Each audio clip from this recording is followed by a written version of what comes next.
Gary, thing number two, we're going to move to Google and Amazon. Google, obviously, ticker GOOG, and Amazon, AMZN.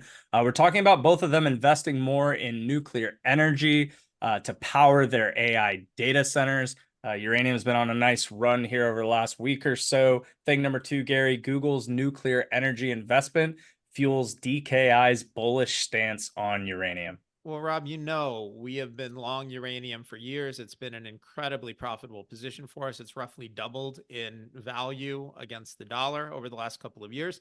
And in the last 3 weeks, we've seen announcements from Google, Amazon, and Microsoft where they are all either investing in nuclear power or contracting for nuclear power to fuel their AI related data centers. Now, I could talk to you about that a lot, but Andrew's the one who did the work on this. So, Andrew, let's go to you. What are your thoughts on nuclear energy, AI data centers, and these big tech companies? What are you seeing? Yeah, thank you for having me on, Gary and Rob, and it's good to be back. But back to uranium. This is a big topic. It's a big part of DKI's kind of overall thesis on nuclear energy and whatnot. And to kind of think about this, we got to take a step back. And if we think about this, for the past about 30 to 70 years, I mean, we haven't really grown our nuclear footprint across the country.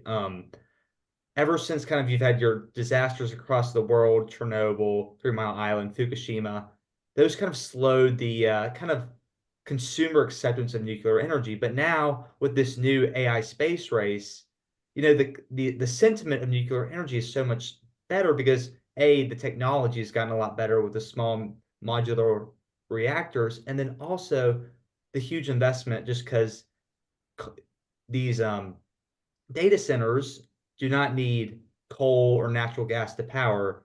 And if we think about it, wind and solar, those are not baseline power. There's no energy there that you can produce at night or if the wind's not blowing. And really the only renewable energy there is uranium or is nuclear, which means more uranium supply ultimately.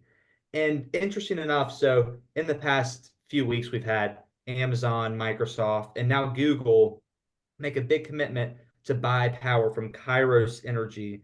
And what's interesting about this company, Kairos, is about 30 miles north of Knoxville, Tennessee, where I'm a student at the University of Tennessee, is Oak Ridge National Laboratory. And that goes way back to the Manhattan Project. And it's a big nuclear facility, very heavily guarded and whatnot.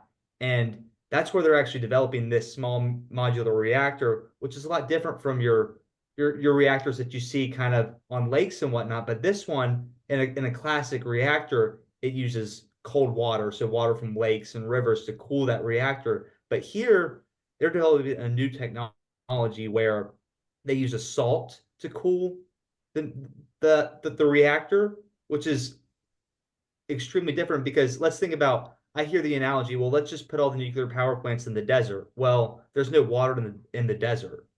So this is a huge kind of advancement if they nail this technology. Now, is this plant finished? No, but kind of have it giving the backbone of Google and Microsoft and all these companies with these small modular reactor companies, there's a lot more possibility for growth. And ultimately, uranium is going to have to, the need is just going to grow. I mean, if we think about it right now, we talked about Kazatomprom a few months ago and how they're struggling to ramp up supply, and ultimately demand's rising while supply is just kind of staying stagnant and falling.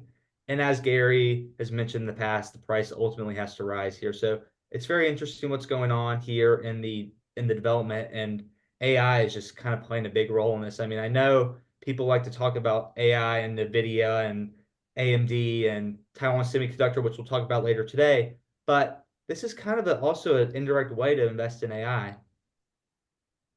All good points, Andrew. You know, when people are talking about putting these new plants out in the desert, they're forgetting a few things, right? One, not just the water and the cooling, but you have transmission issues. There is a limit to how far you can transmit electricity without too much loss. The other reason this is crucial is because if you have an AI data center, you need 99.999% reliability uptime. You can't get that with wind, with solar, with any of these, carbon-free options. And so we really have two choices. It's either permit more natural gas and coal here in the United States, which is going to be very difficult to do from a political point of view. The environmentalists won't like that. Or if you want reliable power to power this AI revolution, and you want to do it without putting more carbon in the atmosphere, nuclear is your only option. It's also worth pointing out that, you know, people understandably have fears about what happened at 3 Mile Island, Fukushima, Chernobyl. But take a look. You know, nobody has died because of a nuclear power plant accident in the last 50 years. That is not the case for other forms of energy. And more importantly, these small modular reactors and these Gen 4 and Gen 5 nuclear reactors, they do not melt down. They're not subject to the same kinds of problems. People also like to say, oh, but you know, you're going to create nuclear waste and it's going to be a mess. First of all, the nuclear waste that we have actually can be buried underground in barrels. It takes up very little space. But more importantly, these new Gen 4 and SMR plants, small modular reactors, they eat nuclear waste. They use it. It's fuel for them. So it's a great way to get rid of nuclear waste. So there are a lot of misperceptions out there on this. Most importantly, Andrew, talk for a minute about the graph that you're going to put up, because to me, the key thing when we're looking at the supply and demand curve, and you know, you'll throw up the graph here, all of that red is a shortfall. Every bit of red on that graph is the world saying we need more uranium to power these plants, and the suppliers saying we don't have it. So what are your thoughts on that? Yeah, I mean, this is just a great. I mean, this kind of backs the whole DKI case here for uranium. I mean, we've got projected demand going way up, while the supply and the sources are decreasing, and the prospective mines are just kind of staying steady. And really, I mean, like I said earlier, this just ultimately results in a higher price of uranium. And I mean, this is a great graph by Bloomberg and the World Nuclear Association that kind of just shows that overall, long term, growth is going to stay probably stagnant while the demand for uranium is going way up. And really, I mean, this is a long term trend. I mean, like we said earlier, these plants take some time to go into effect. So really, this is kind of just delaying how long of the trend this can be, you know, and whatnot. All right. Great job, Andrew. Or at least that's my view for the viewers here. Remember, you have a big responsibility. If you don't like what Andrew had to say, hit dislike, unsubscribe. We're going to get him thrown out of school. I spoke with one of his professors today.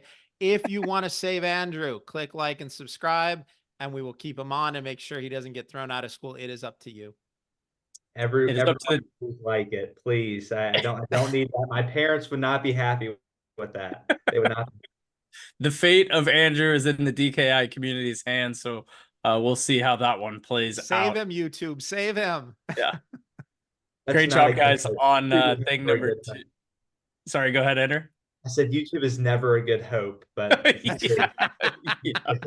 yeah, we've been maybe this will be the one thing that gets everybody really going. You know, Gary and I have been trying to poke and prod at the community, so we'll see. Maybe this is what they'll take a liking to. So Andrew's fate in your hands. Let us know in the comments.